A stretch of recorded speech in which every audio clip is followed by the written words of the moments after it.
day of the time. Oh yeah, that'd be awesome. That would be great. Okay, To so do that too. we are live, so you can just do the 5 seconds of silence. Oh, let's make sure that we're actually streaming. That helps. Yep. Green check marks. Yeah, That's I good mean, on I Twitch, just don't ever trust that. So, okay, so you can do 5 seconds of silence and then bring us in.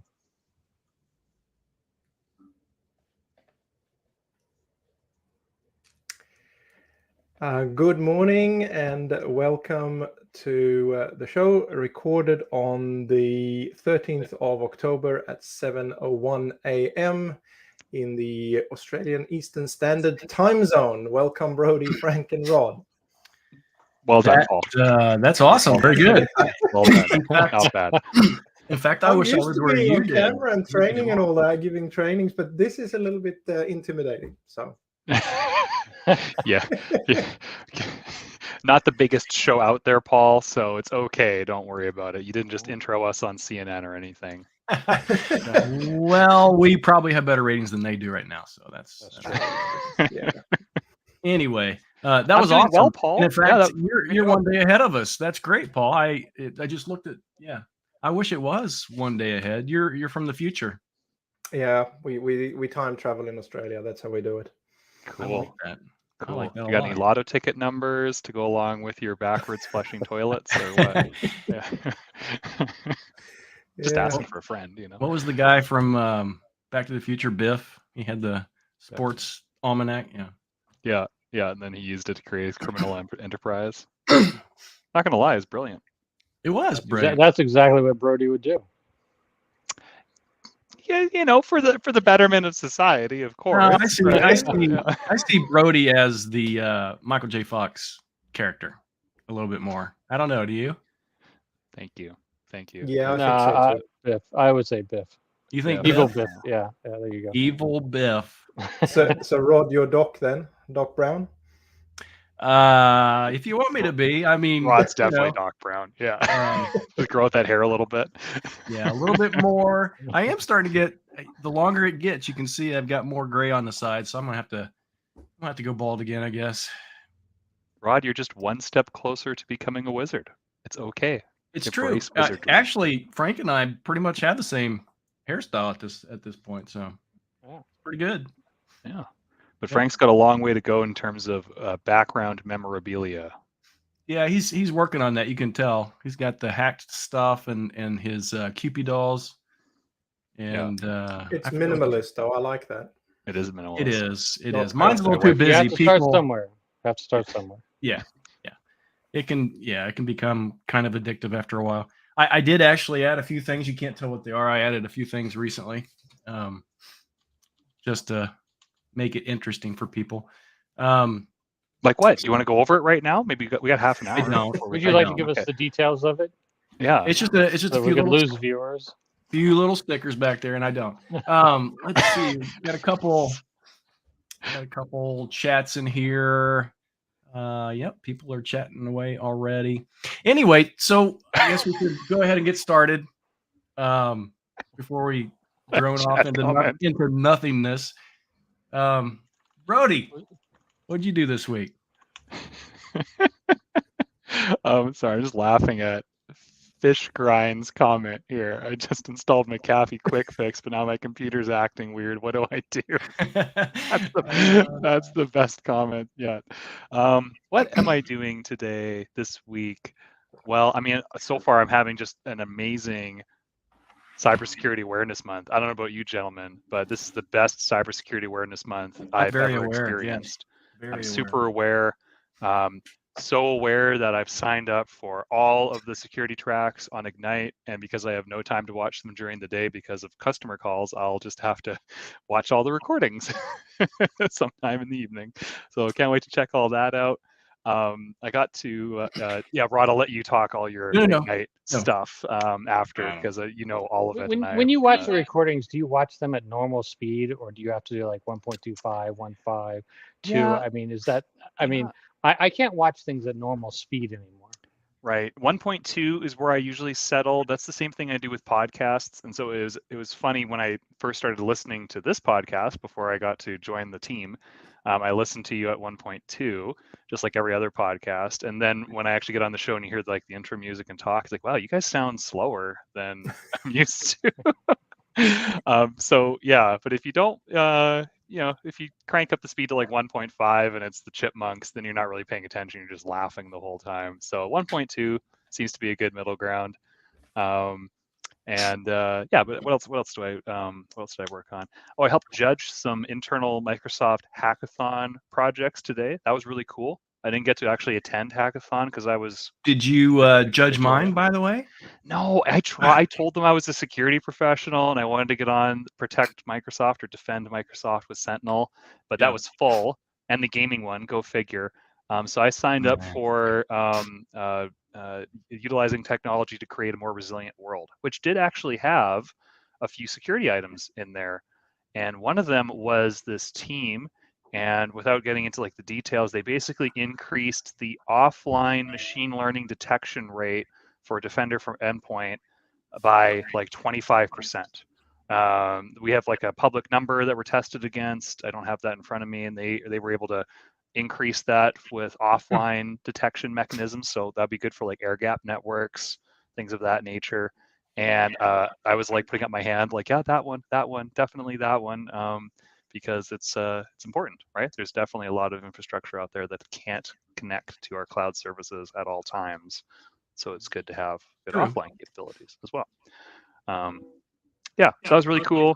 I'm working I got one lovely customer in the States that just seems to need all kinds of fun stuff, whether it's Defender for Endpoint or insider risk or identity protection, conditional access, et cetera, et cetera. We're doing all of it. It's super fun. And a few customers up here in Canada I'm keeping busy with. It's pretty consistent and busy right now. I'm enjoying it. Things are good. And coming up, it's not next week, but the week after is, it's next week. Yeah. Next week is Calgary B-Sides. Calgary, and it's in person, first time in person. So the first 2 years were COVID remote, and so I'm volunteering. And I can't wait just to meet local people, right? Because I'm on the phone all day here at home, and I don't really get to go downtown too much anymore because there's no real need unless they go downtown because Microsoft is hosting something and they're giving free food, or I need to get my hair cut. It's basically the only reasons I go downtown these days. So I'm looking forward to mingling with the local Calgary and extended area security community, and I'm hoping to get like a donation lined up for them through our Give campaign. And I'm also hoping to maybe get on the board and start organizing that going forward. So that's all the fun stuff I got going on here. I love B-Sides. B-Sides are great. In fact, going back to the Fort Wayne one, I think early next year. But I would love to go to all of them. I think they're awesome the way they're put together. Those little kind of local area community stuff for security, I think it's awesome. So that's good. I think Brody, you and I had talked about me potentially coming up and us doing something for that, but Microsoft travel budgets as they are, I can barely walk outside my door and come back in. So, you know what? If we do a great job on this podcast and spread the word about the goodness of Microsoft security and compliance and get those numbers up, who knows? Maybe next year, Rod, you'll have enough air miles to fly up here and join me. If we make any more money off security, we should. I don't know. I don't even know where I was going with that. That's the reason we keep Broden on. He's the quintessential optimist, right? The reward of good work is more work. Hey, by the way, welcome, Ed. Hello. Yeah. Hello, Ed's Chris. here. Where are you? Where are you? I'm in Detroit, Michigan. Looks like you're in a Holiday Inn. I'm in a Hilton. I don't know. They've really downgraded your room, it looks like. No art on the wall. That's what the rats keep telling me. They walk by. Say, dude, you got to get your status up. I know. I got in once again, flight delayed, but I'm in the Motor City. Weather's great. Got to the room just in the nick of time, it seems, and I didn't want to be rude. It wouldn't look well for me to invite Paul and beat down. Did not show up. Yeah. Yeah, well, I be down his door to get him on, and then I don't show up. And plus, He already complained about it a little that's bit. just like going to dinner with Thank me, you. you know. Yeah, I'm picking up bad habits. Yeah. So, and plus, I don't want to get on his bad side because I'm going to be in his neck of the country and neck of the world next year, and I'd like that's to. awesome. Cool.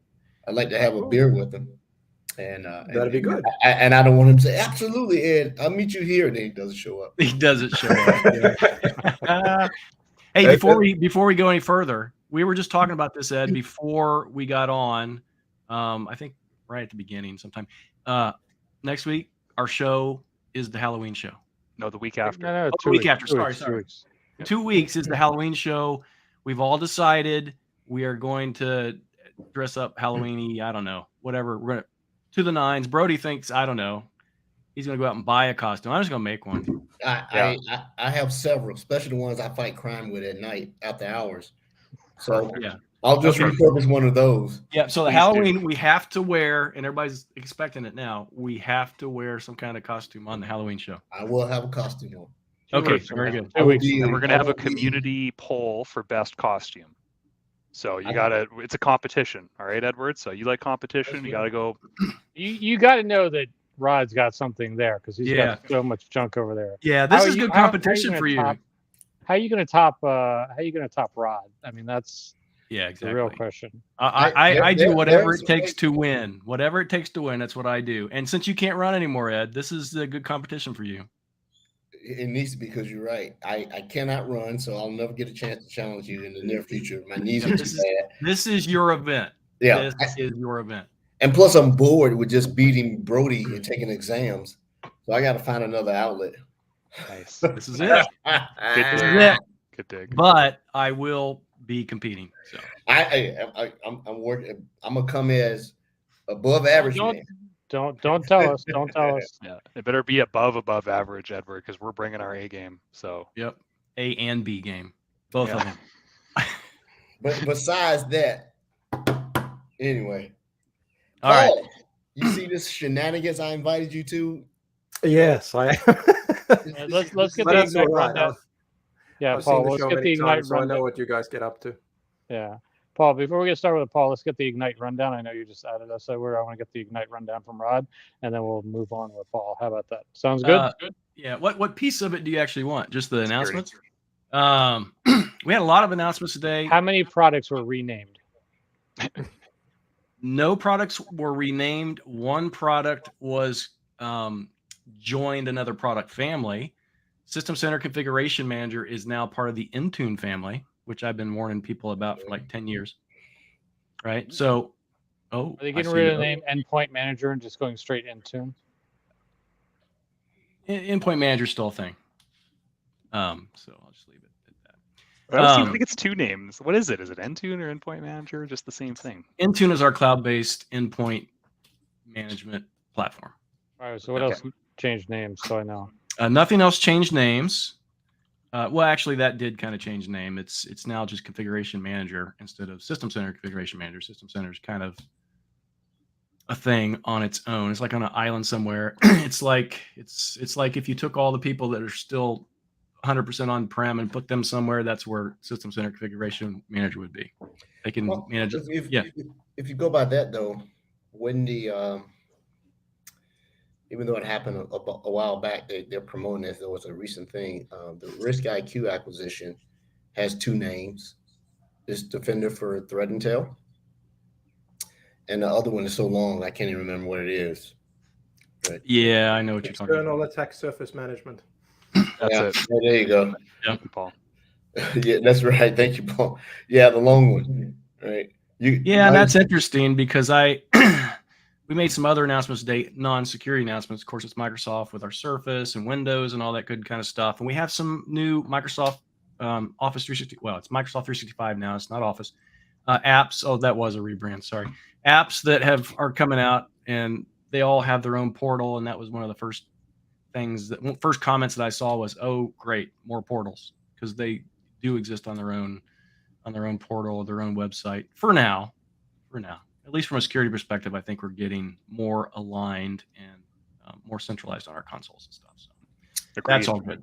excellent work going into security.microsoft.com now with Edward's favorite, Defender for Cloud Apps, almost fully integrated. It's pretty cool. Pretty cool stuff. Almost to the point you don't even need Sentinel. Yeah, you still need it. Which means you still need me. I'm still trying to, keep my job. I think the biggest thing probably that was announced today, I'm not going to go through everything. There were 50 things that were announced today, even from a security perspective.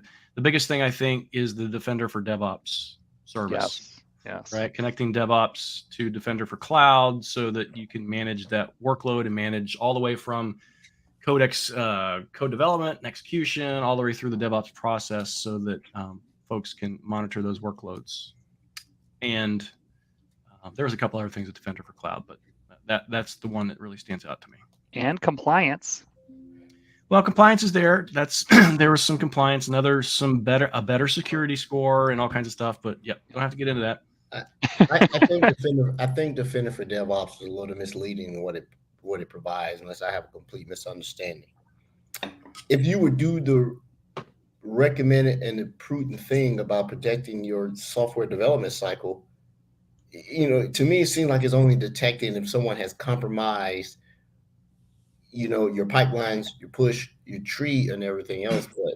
But that is the result of something else, right? That is a result of maybe your identity being compromised, or you have too much privilege in your developer, user instance, and not using something like PIM.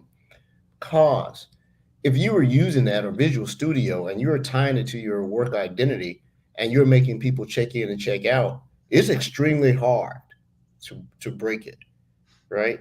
And that's just before this Defender for DevOps. Now, if it's scanning, maybe I'm wrong, Rod, if it's scanning repositories for secrets, configuration stuff, then yeah.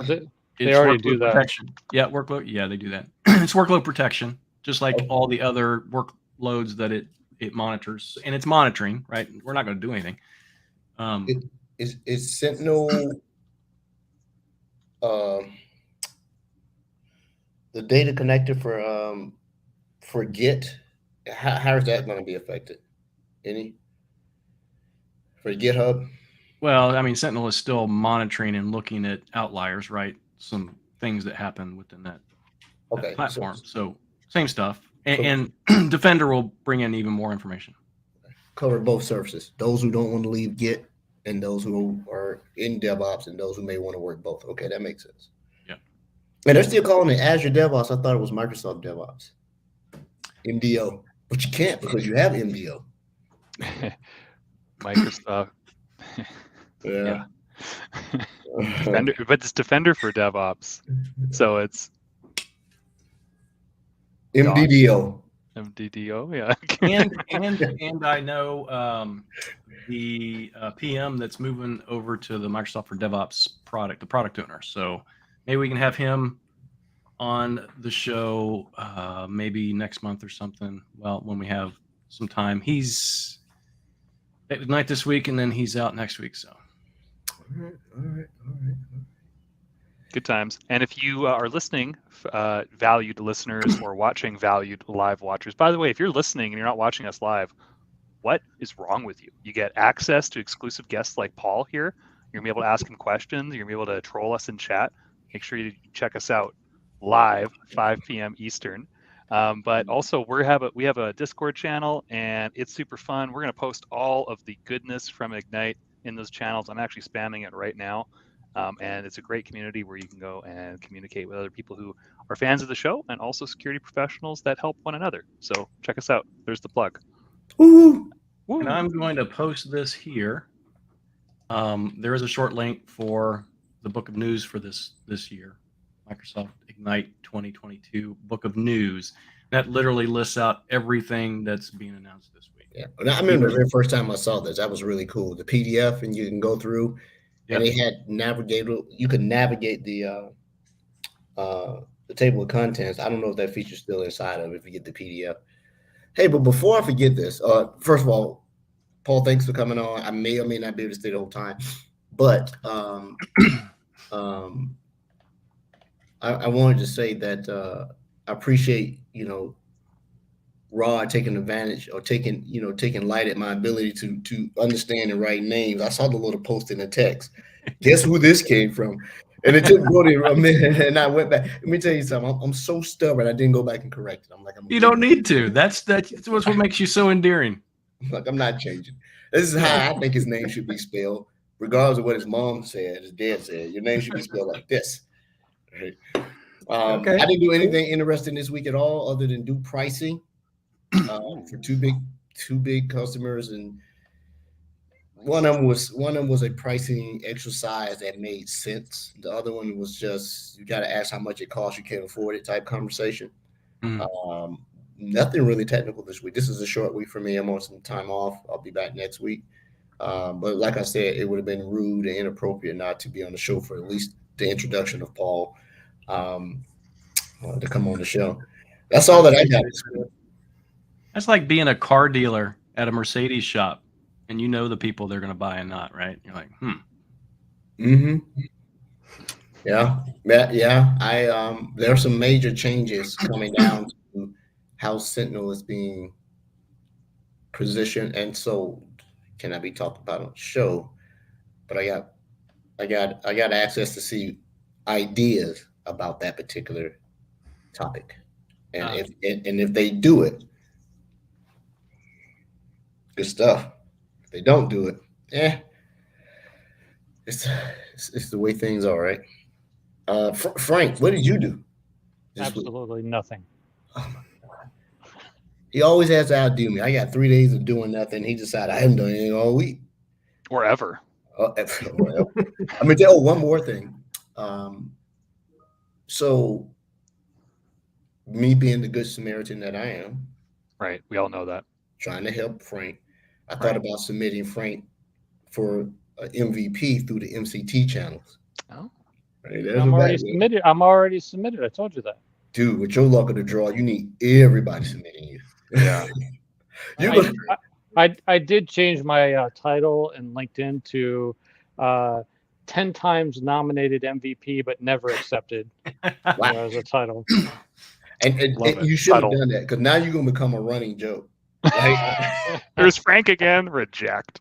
He's going to show up at the Oscars every year. The Razzies every and the year. winner is Razzies. Paul. Yeah. Always the Frank, bride. I seriously considered doing. I said, you know what? I'm going to nominate him through the MCT channel. Then I said, nah, I better not. Yeah, you got better things to do. I wouldn't worry too much about it.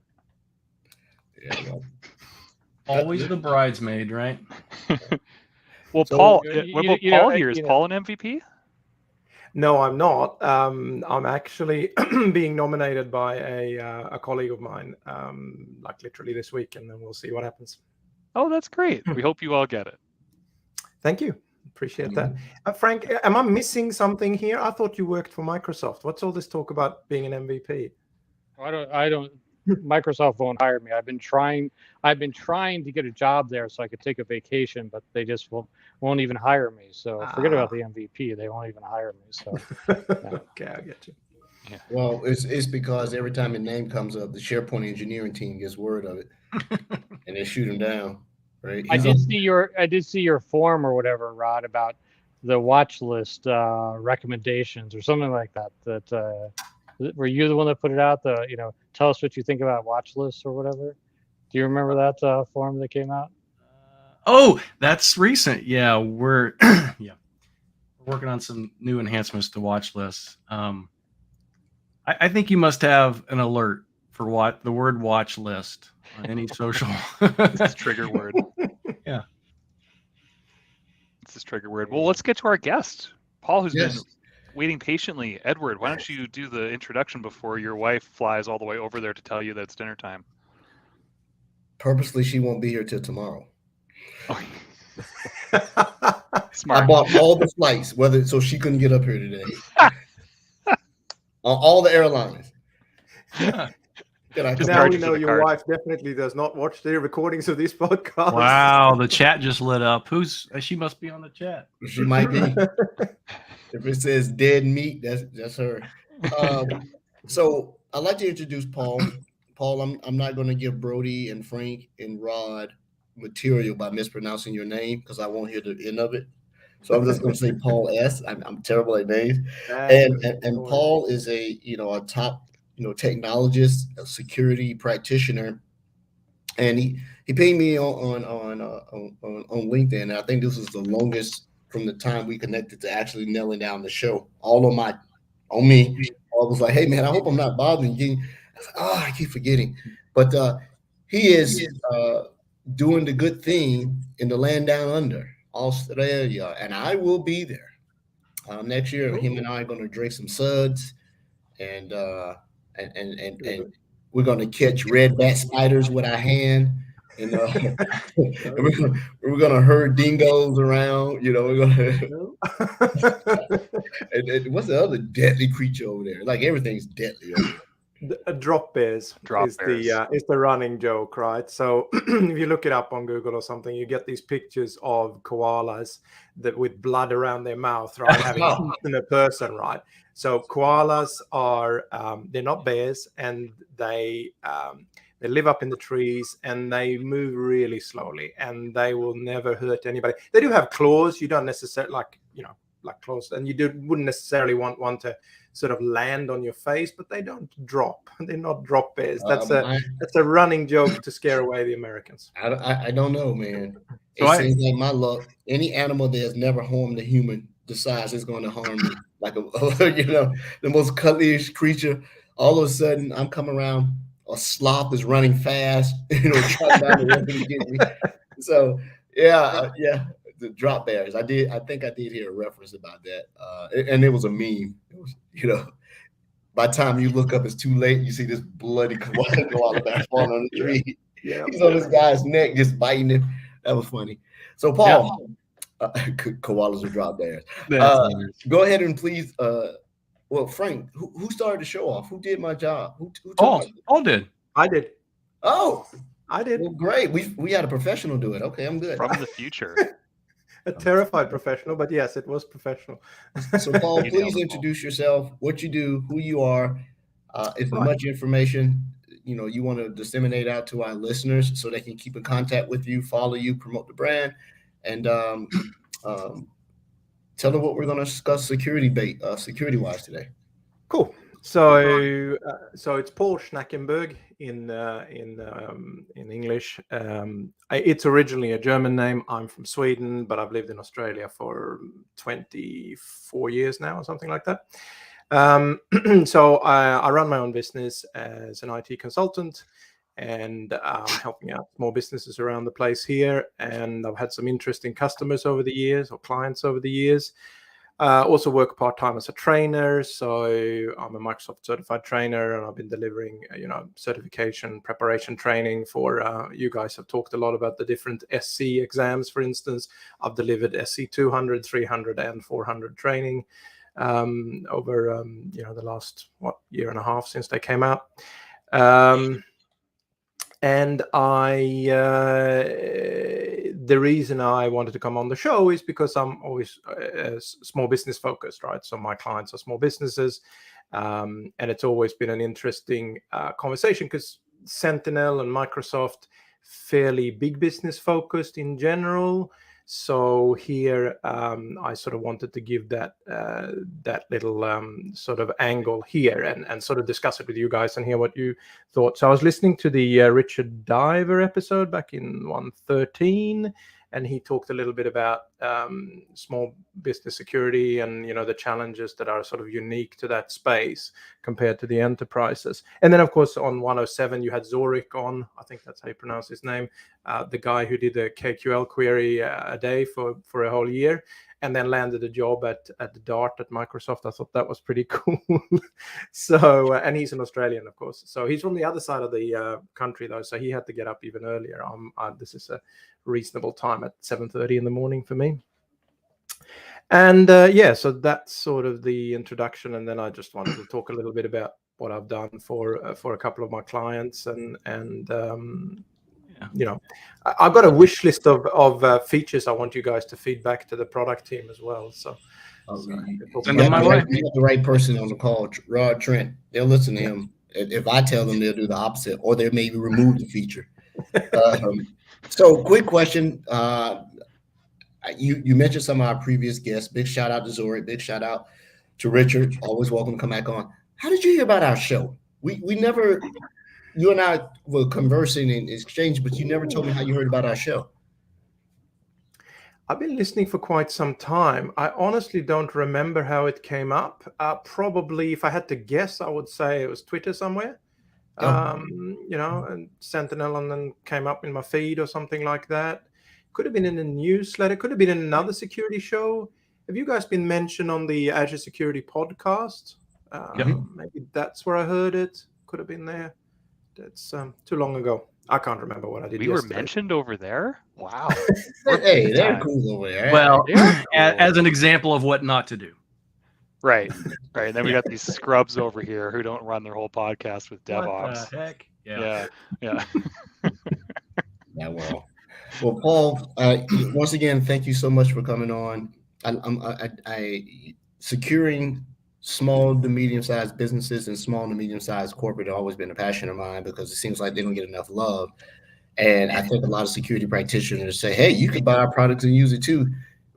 Without understanding the obvious limitations that have been documented, everything, from case studies by, Pokemon and all those is, even if you could implement the security solutions, sometimes they're out of reach on a cost basis. And then even if you get the thing, you got to find the skill set to run the thing, right? Which often is more costly than just buying the thing. So I think much more costly. Yeah. Yeah, I got to present, and I'm trying to find the recording. The Microsoft did a Small Business Alliance Security Symposium last week, so I got to go to that, stand up, say a couple words, and but mostly passing out coffee to all the small businesses that came in.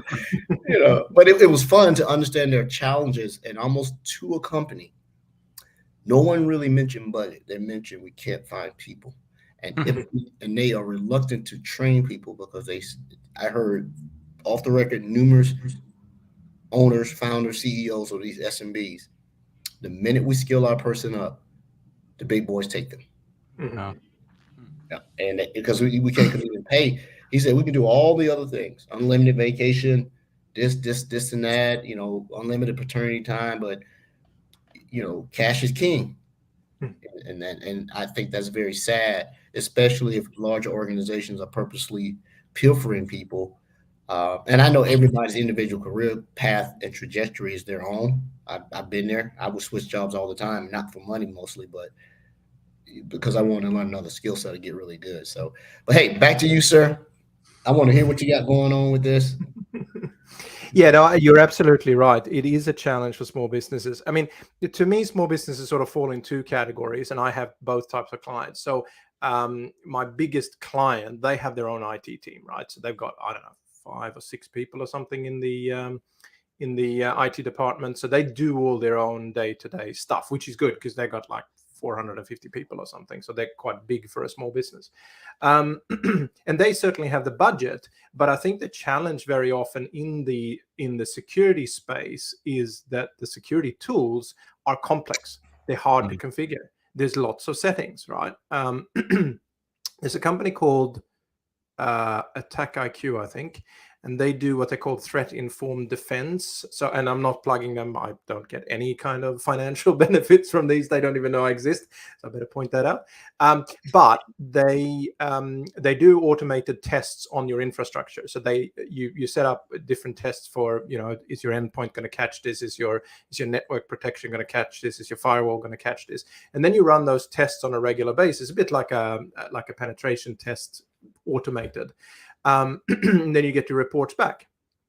And what they find in their data, and this is big businesses as well, they find that many times the protections, the controls fail because they're not configured correctly, right? Because it takes a lot of skill and a lot of experience to configure those things correctly. And that's hard. And it's definitely hard for small businesses, right? They need something that just works. Now, Microsoft, I think, has sort of found their footing over the last year and a half when it comes to this. Releasing Defender for Business was fantastic So in case, obviously, you guys know, but if there's some listener on the call who does not know, Defender for Business is Defender for Endpoint. It is not P2. It's missing a few of the advanced features, but essentially it does everything that a small business would want. It's not P1, right? So Defender for Endpoint P1 is fairly limited, whereas Defender for Business is great if you're under 300 users. Have you seen a uptake in that? I'm sorry to interrupt, but have you seen customers excited about that? Well, so the other type of customer I was leading off with a big customer, and then I was going to talk about the smaller clients. They don't have their own IT. It's me. And they don't get excited about anything like this. They just want it to work. They have no idea. Like, I can tell them and they go, oh yeah, that sounds good. Let's install it. You know what I mean? Like, they're not like they're business premium customers, so they're going to get it for free as part of the package, and you just install it and there it is. So but happy to hear that Defender for Business for the under 300, you're seeing upticks in that, to Rod's question, which exactly why Microsoft positioned it that way, right? Absolutely. So, yeah. Look, bundling that in with Microsoft 365 Business Premium was a great move. That was just a great move. It's really that's going to give you good protection. I mean, it's going to kill off the third-party antivirus business in small businesses, but that doesn't really matter. I think it's a great tool, and it does the job.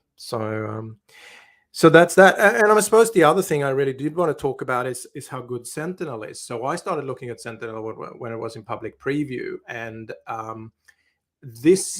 it seemed like the tool to solve the problem I've always had, and that is visibility. So when you're a small business like my other clients, you really have like three choices. One, you sort of assume that your IT service provider, like me, your managed service provider, is going to take care of security. And the MSPs of the world do try, but it's very hard because it's not really their core skill set. And then they could hire a managed security service provider, an MSSP, and they could have them do the job, but they're not cheap. And then the sort of the third option is just ignoring the problem and hoping it doesn't happen to them. So, right. Assume breach, right? Just assume breach and don't worry about it. Yeah. Work on resilience. We follow zero trust. We do assume breach, and we're not going to do anything about it. Yeah, we just assume we're going to be breached all the time. So just be ready. Be ready to recover. And especially managed service providers, maybe for SMBs. Varying levels of quality, and I'm not trying to call anybody out here, but if it's a managed service provider that services SMBs, the quality of the individual working for that managed service provider can vary based on the fact that they have different salary expectations and growth opportunities versus a larger organization. And let's be honest, if you get really good at threat hunting, you're probably not sticking around at an SMB managed service provider, right? You're going to get into the big 6-figure gig somewhere because you're in demand across the board. So that's exactly it. This is exactly what Ed was saying before, right? And it is very tricky, particularly as small businesses are generally served by other small businesses. So that skill challenge is huge and it would make sense. Like, if you become a security expert and you were in demand, you're obviously going to go where the big opportunities are, and the big opportunities are in the big businesses where you get to try out all the cool stuff. So it's a big challenge. So I set up Sentinel. Oh, excuse me. So I set up Sentinel for a couple of my clients, in particular one which is a school. About 125 people there, say 100 students and 25 staff. And I've been having it running there for over 2 years. And now it's brilliant. So they are on A5 security. So they get basically all the E5 stuff, but in an academic license. So we got Defender for Cloud Apps. We got Defender for Endpoint. We got Defender for Identity on their 2 domain controllers. All that feeding into Sentinel is just fantastic visibility. And then, of course, since I'm a one-man SOC, what I have done is I have set it up so it sends me an email. So every alert shows up as an email, or every incident shows up as an email in my inbox. And that then means I can sort of triage and deal with it wherever I am. As soon as I check my email, I can see it. And I'm sure there will be people now going, oh my God, you should have a 24/7 SOC, and you should have a 5-minute response time, and you should have people looking at the console all the time. And you can, but that costs a lot of money. So for this business, that was not an option. So we ended up here, and it's working really, really well. Caught a few things over the last couple of years, and I just really enjoy Sentinel and the way you can get in there and see what's happening. Yeah. Well, and that's the thing, right? I like you know, I've worked with some smaller companies as well. I think I've mentioned this a couple times, but I worked with an organization. It was literally one person that did everything for this, you know, large organization, and they wanted to use Sentinel. And if they took the time up front, you know, they took 2 or 3 months or something to get this working exactly the way they want with the automation they needed to alert them and things like that. Well, once you get that set up, you can do that, right? You can go about your business, do the other things you need to do, and it's going to capture those things, those outliers that you need to be aware of. So, yeah, kudos. That's and especially awesome. for small and medium businesses, Rod, like we need those protections and automations built in, because the CISO is also the sysadmin, and is also, you know, help desk sometimes, right? So we need those tools working in an automated fashion to mitigate the majority of issues that are out there, so that individuals, whatever their hat is, and in an SMB you can wear many hats, to enable them to work with the business and you know, generate revenue and not be stuck in a rut managing security issues all the time. So it's an important aspect of one man SOC, to your point, Paul. What type of incidents did you run into, and how did you resolve them? That's a great question, Frank. Let me see. We've had a couple of password guessing attacks. So Azure Active Directory Identity Protection caught those. We've had. It's blurry. My camera's blurry. Oh, I think I fixed it. Okay, I must have smudged it earlier. Okay. Carry on, Paul. Yeah. That was a good question, actually. Now I've got to try to remember here what we've had. Oh, we did have somebody's password being compromised. We did have somebody getting in with somebody's password about, I don't know, 9 months ago. That was interesting, actually, because it came through the TI feed from Limo before they disappeared. So it was actually a malicious IP address was identified that way. So caught that one and reset passwords. We've had a couple of those. What about public-facing RDP? That seems to be a common thing with SMBs sometimes. It's like, oh, I'll just remote into my stuff from home. Yeah, I don't think I'd be doing my job if I allowed that. There is Good. no I'm public-facing RDP for sure, mate. I do get RDP alerts, right, where the occasional admin on site at the school logs into a server they haven't logged into for 3 weeks. Of course, I get an alert saying, "Hey, this is an unusual RDP login," but that's always benign. Yeah, no, public RDP. The other client I've got is a financial, they're an accounting firm, and that we actually have a remote desktop session host server running in Azure. So that is RDP on the internet, but they all are protected with Duo. So you're not logging in there unless you've got a Duo setup. Cool. Okay. So most of. One second, Frank. Are you leveraging Defender for Office on the messaging front with a lot of these customers, or okay, yeah, good stuff. So, because obviously that's a major threat point still, unfortunately, people completely.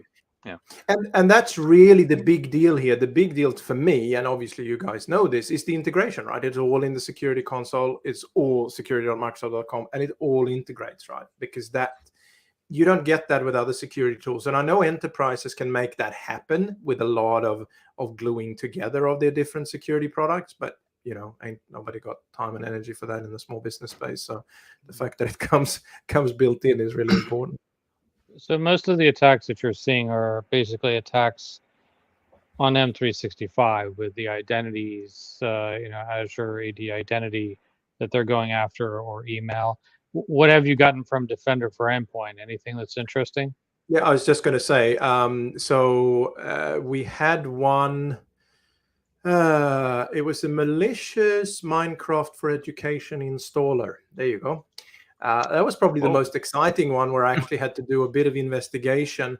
Not entirely clear how it ended up on the server. I did speak to the principal. She was the one who downloaded the installer, put it on the file server, and then some months later, so 4 or 5 months later, one of the students tried to run this installer and didn't realize, because we do install it with Intune, so they don't need to run their own installer to install it, right? Plus, they're not administrators on their own machine, of course, so they shouldn't be able to install anything. But anyway, endpoint protection, the Defender for Endpoint lit up like a Christmas tree and caught this thing.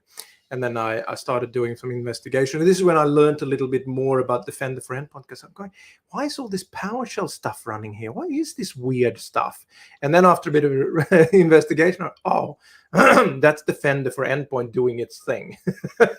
So it runs a whole heap of PowerShell and stuff like, and obviously if you're an experienced threat hunter, you would know that that was not something dangerous, but it took me a little while to get there.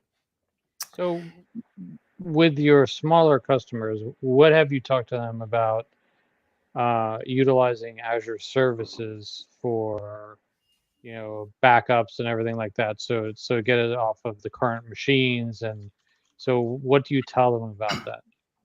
That's a great question, and there is a span here. So the accounting client, for instance, they're completely in the cloud.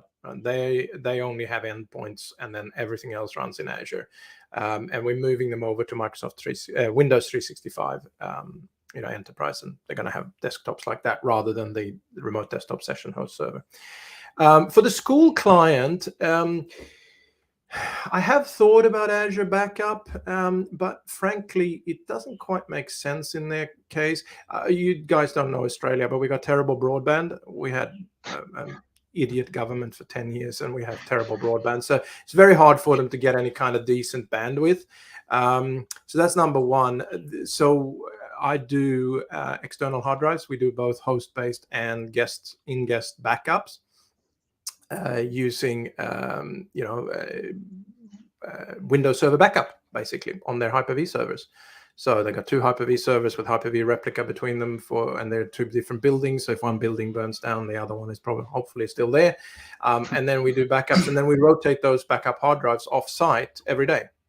So should they be hit with ransomware, provided everything has worked the way it should, and somehow the ransomware gets past, Defender and all the other protections, we should have a backup from the day before, and in two different formats if required. So, yeah. Have they ever asked, like, how long would it take to get us back up and running again? They have not asked, but I have told them. there's like all those measurements that they have, and I forget what they're called now, RPO and RTO, yep. RPG and all that other fun stuff. That's not one of them. Recovery point objective and recovery time objective, Frank. You know what those role-playing games. That's fine. RPG, yeah. The missile launcher. So you talked to them about that when you were talking to small businesses, and that's defined. Yeah. They don't talk in those terms, but having them realize that, because they were like, well, we don't worry about ransomware, do we? Because we got backups. And I'm like, yeah, but like if we actually did get hit and we had to restore the whole school, right, or the whole school service system, you're still looking at a day or two. But they're very laid back. They're sort of a bit of an alternative school, and they went like, yeah, okay, we'll live with it. If it happens, we'll live with it. So being a small business, there's a lot of threat intel sharing, like associations or whatever, for like the financial industry. Then there's one for education. Do they get involved with that so you can feed Sentinel with the threat intels for the specific threats, let's say, to education? No, not really. I mean, now that Limo's gone, I'm looking around for alternatives to feed in some generic threat intel, but nah, they don't. And again, they sort of rely on me doing all of that. Like I do all their IT. It's from, hey, the printer isn't printing, to, hey, this laptop screen is broken, to, hey, we got a virus warning on this machine. Like it's all in the one, which is why I sort of like Sentinel. So Paul, as someone Sorry. who's done all the IT before, can you share with us how violent you get with printers sometimes and how that actually does work when nothing else seems to? Yeah. Oh, I don't know. Look, it's a challenge. I mean, it's I did think, the other day, I thought, I don't know whether you remember the scene in Lord of the Rings in the first movie where Bilbo describes to Gandalf how he's like butter who's spread too thin because of him having the ring and getting unnaturally old and being butters that spread too thin over too much bread. And I do sometimes feel a bit thin as I've spread over all these different things. I want to get to my wish list. Oh yeah.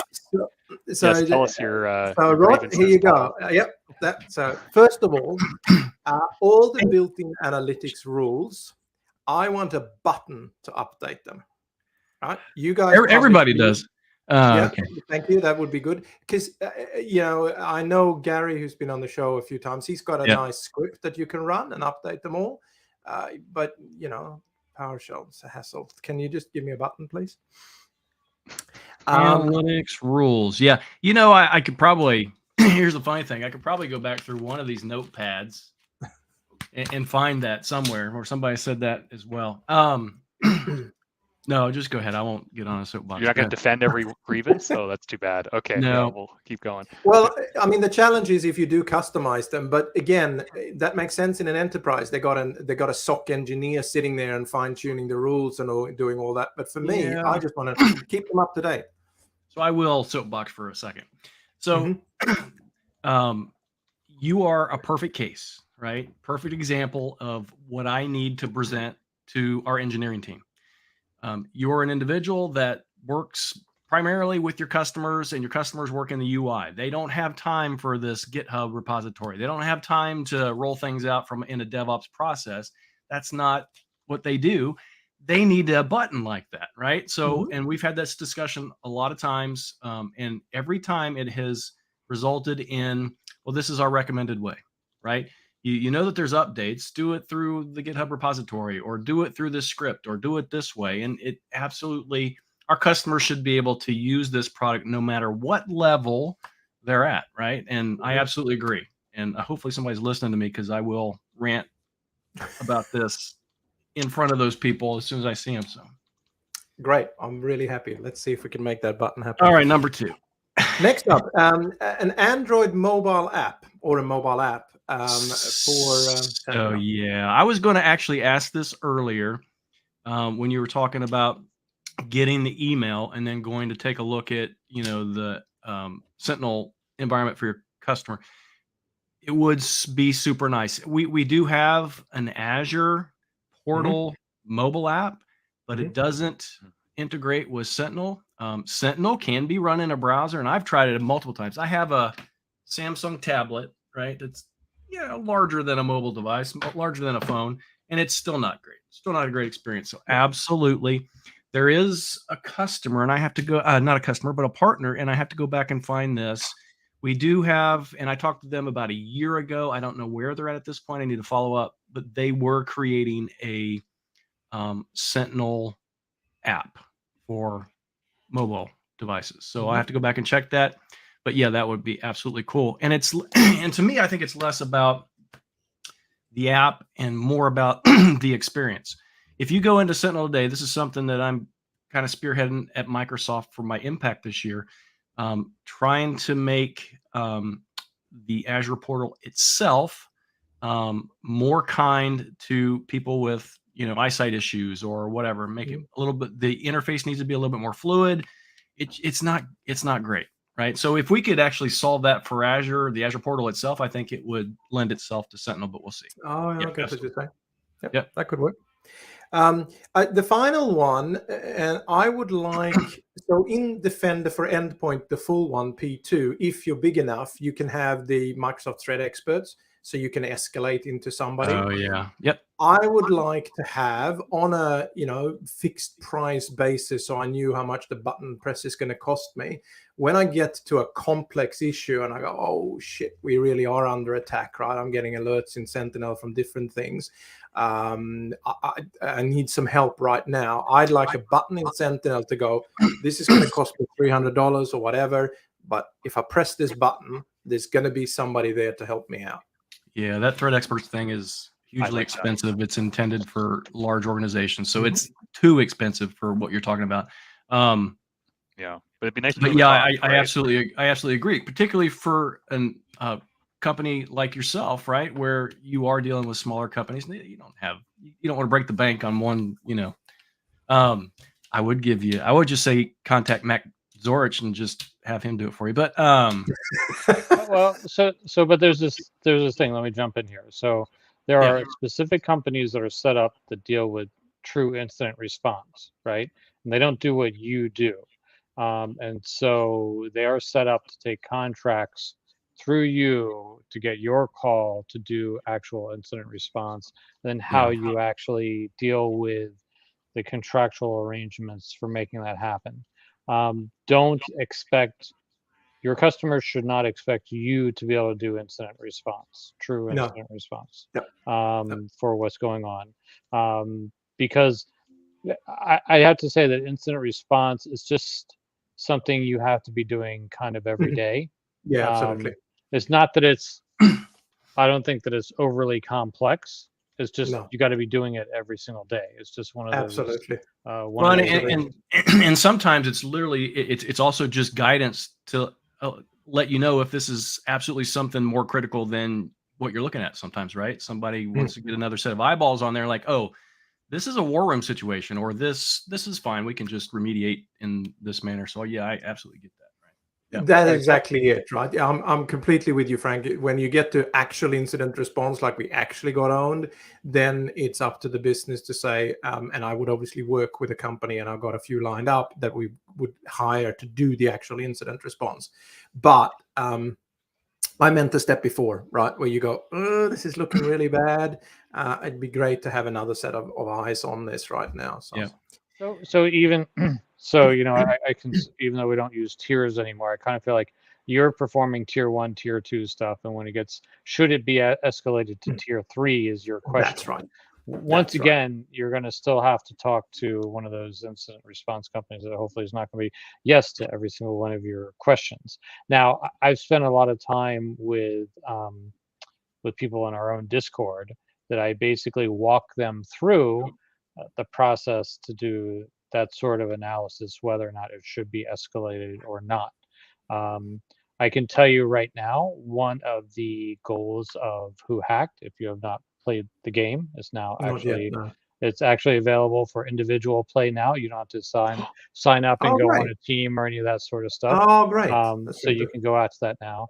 And one of the goals of that game is to get you to start understanding that, hey, all the tools are here for me to use. I know how to do this, and then start building out incident response plans based upon, yes, everything is there for you to look at and understand how to put things together and move forward. So I recommend playing Who Hacked just so you kind of feel more confident about that. But most of the time when I talk to tier 1, tier 2 people, especially that have the SC200 experience, they are very capable of making that call without bringing in another company to make that decision or have that extra set of eyes in there. So, because there's a lot of information there for you. So, to me, most of the time in SC200, those students, it's like they just need the confidence to go back and just put the pieces together logically and say, yeah, this is something good, this is something bad, and they go from there. Hopefully you enjoyed the SC200 material when you were teaching the class, even though it could have been out of date a little bit, but go from there. But yeah, so do the Who Hacked, and the entire, one of the goals of Who Hacked is for people to start understanding that they need to start building these incident response plans based upon what they're seeing. Microsoft has put out, here's what you do in this situation, right? But realistically speaking, it's more along the lines of everybody expects, hey, I can actually do this incident response plan step by step, right? It's never like that. You're going to have to see what's going on in your environment and then make the decisions and piece together that information, even at tier 1, tier 2, to move forward and then call in the IR firm to do that. You notice So Frank it's interesting- stopped just yeah. short of offering his own help. So No, I don't know. do incident response on a daily basis now, so I would not even recommend myself, because a lot of incident response is knowing what's normal, right? Yeah. So what's not normal, and so since I'm not looking at it every day anymore, I don't know what's normal and what's not normal, right? Or abnormal. What's abnormal, right? So unless I was going back doing that on a daily basis, then sure. But other than that, that's why I say a lot of it's just knowing, what's normal, what's not normal, and you have to be looking at things every single day to be able to understand that real fast. Yeah, that makes sense. It's interesting you bring up SC200, because that's probably the last thing on my wish list here, and this is more of a generic one. Although I will direct it at you, Frank. With the SC200 training material and nearly all other training material for Sentinel, it's very much about this is how you set it up, this is how you configure your analytics rules, this is all that stuff, right? And that's great. Like, that obviously is the starting point. You got to get it up and running. But the next step is what I would like, and I'm sure it exists, I just haven't found it yet. I would like this is what you do when you have an incident. So in a virtualized environment, right, an environment where you're not actually going to be you're not working with production data, I would like to see, okay, this incident has been raised, and then I go and do the investigation steps. I add my bookmarks, I add in other things, I do whatever, right? And I'd like to have that as a training place. Go do Who Hacked. Yeah. Okay. That then sounds good. then you're gonna see that there'll be multiple episodes of that with different scenarios. So just play that, and then you'll get more of the feel. Okay. The good and bad about SC200 is I've got 4 days to put together content that has to cover everything that is the learning objectives that come from the study guide or whatever, the skills measured, right? So that has to be there. Then from my background, okay, so you do want to talk about how you do an investigation, how if you take a look at the main lab for Sentinel, right? Okay, something bad has come in. What is the process inside Sentinel that I'm going to go and find this information and build those KQL queries to find out what I'm looking for and moving forward. So I think that how far do you want to take that class in dealing with actual incident response procedures? I think that there's still a lot of good industry contributions that are going out there that will help you deal with that more than we can cover in the class. And those sort of things have been out for years. So I don't see SC200 competing against what to do with an Active Directory, full breach. What that sort of information is already out there. So what is specific about Sentinel for that piece that you're doing, and so on. So yeah, I don't know if that helps or did not help, but play Who Hacked. No, it does. No, it does explain it. I have looked. I noticed that you haven't had this guy on the podcast yet. So here's a recommendation for another guest, Roberto Rodriguez. He works at Microsoft. His handle is Cyber War Dog, with the E and 3 and the O in the dog being a 0. He's a threat hunter, I think, and he's got a GitHub project he's got a couple. One called Open Threat Research, where he publishes data that you can use to do threat hunting in, so sanitized data. And he's also got a Sentinel to go, so a way of spinning up a Sentinel deployment with a single button, just deploy to Azure. and it's got a whole heap of different ones with different scenarios in them, so that you can then go and do your learning and training in there. So yeah, he's definitely somebody there. Thank you, Rod, for publishing my link there to the ebook. So I recently wrote an ebook just to round off this whole Sentinel and Microsoft 365 Defender, etc. Conversation we've had. I recently wrote an ebook, and the link is in the chat, and that's completely free. So Cool. Thank you. We put that So you in the can- chat, and we'll make sure that also goes in the episode notes for the podcast as well for our audio listeners. comes with an Audio. Excel spreadsheet with a checklist of all the different things that you need to do in securing a Microsoft 365 tenant, because that's another thing in the overall conversation here, not Sentinel specific. Microsoft 365 is there's a lot of places to configure security, and Secure Score helps because it gives you a list, but it's still not the be all and end all. So we put together this ebook, and I think it's helpful if you're responsible for securing a Microsoft 365 tenant. That's awesome. Awesome. Thank you very much. We can't wait to check that out. We'll make sure everybody gets an opportunity to review that as well. So I have an interesting Australia story for you. You might enjoy this. We were talking about dangerous things at the beginning that Ed wants to go capture while he's there with you, other than a pint. So my best friend has family that live in Coonawarra. It's like near the southern tip of Australia. I don't know if you're familiar with it. Lives in Coonawarra. We stayed there for a couple months after graduation. Obviously, the koalas and all that good kind of stuff, which they smell horrible. But the thing I am most frightened of in my life, still to this day, are emus. Because I tell you what, we were driving along. I forget what we were driving at. We're out in the middle of nowhere. The kangaroos are fast and all that stuff, but we saw this herd of emus out there. So we got out of the car and went to go chase after them. And oh my goodness, they just got mad and chased us back in the car. We dove in the windows of the car to get away from these things. They're like pecking on the windows trying to get at us, man. They're brutal. Still, I have nightmares. They're big suckers. They're big suckers for sure. Yeah, and everybody thinks kangaroos are really cute, right? But if you meet some of the big ones, it's like, yeah, you don't want to get close to those guys. I don't know whether you've ever seen them the males box each other. YouTube, just something. And they kick with their legs. I mean, if you got kicked by one of those guys, that's curtains. I think that's Yeah, absolutely. But we got little cute wallabies, that's about a couple of feet high, like a mini kangaroo. They're very cute. And what's the birds that sound like the jungle birds? What's the black and white bird? Oh, all of them.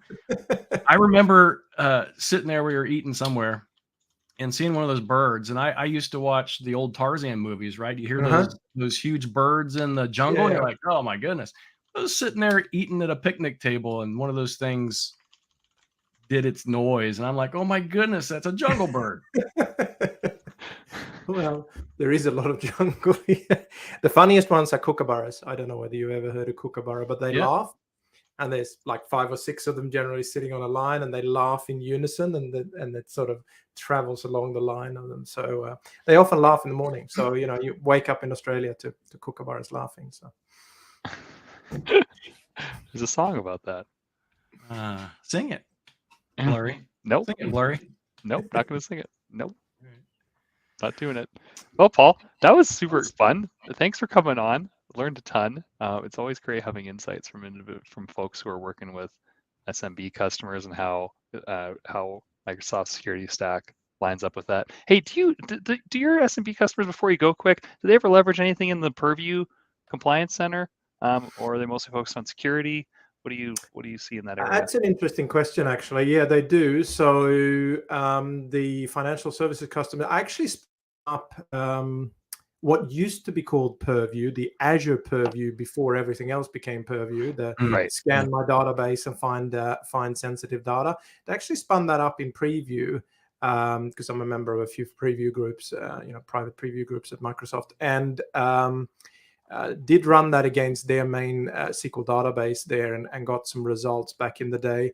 But in general, it's mostly DLP, a little bit of information protection, but they're not under the regulations where they really need to go hard on that stuff. So that's why it hasn't really been on the agenda as much. But I do put in, which is one of the things I recommend in the book, is putting in like a basic DLP rule just to see what kind of sensitive information the business is sharing by email. So you can go back to them and say, "How are you aware that?" Oh, excuse me. In the last 6 months, you've sent 15 emails with bank account numbers and credit card numbers and driver's license numbers or whatever in it, and then they can come back with that. So cool.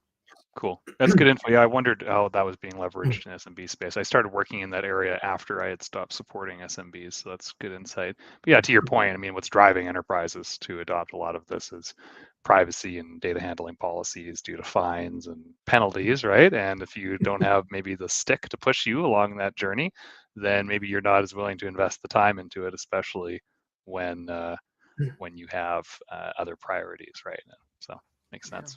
Yeah, I appreciate it, Paul. That really gives a really good perspective, and I appreciate your feature request too, because that gives me some more fuel for the fire. Well, that'd be great. That'd be good.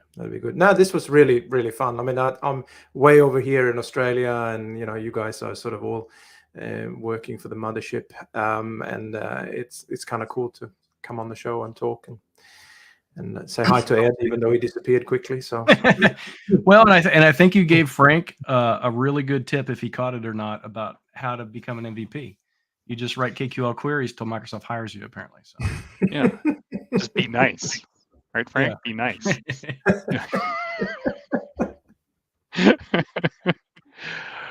Oh, cool. Well, you plugged your ebook. That's great. Anything else you want to bring up or share with our audience before we call it a day here, Paul? Oh, I don't know. I mean, I can pop on my my Twitter handle in case anybody wants to connect with me. Absolutely. And website, blog, whatever else you have, we love to promote people who come on. Oh, I can give you my blog. That's a good idea. I can give you my blog. Yeah, if you don't have it right handy, throw it in the chat or just email me later.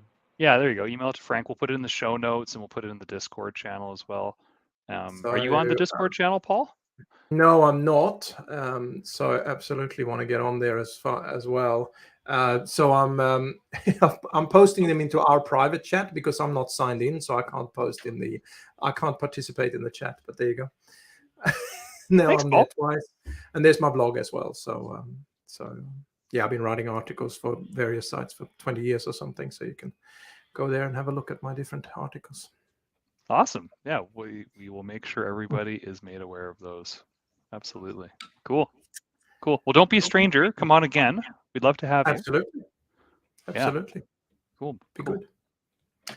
Thanks, everybody. This was a lot of fun.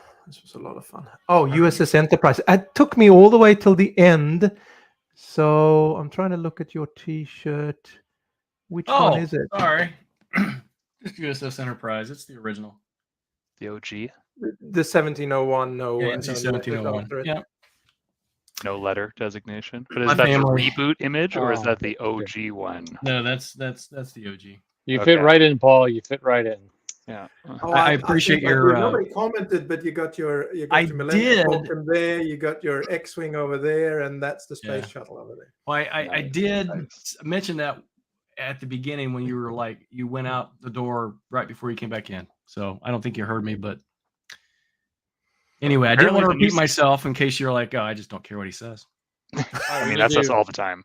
Yeah. Apparently, the new episode of Picard, season Picard, they're going to show the Enterprise F. I'm done with it. Mm-hmm. I'm done with it. I saw it in the trailer. You know what, Rod? Don't be too old. All right. We gotta finish the series. We're gonna get the whole cast back. Okay, everyone's gonna get back. Worf's gonna be there. Just try to be in an upbeat mood. Okay. Waiting for Scotty. Yeah. Until next week, everyone. All right. Have a great week, everyone. Bye. Thanks, everybody.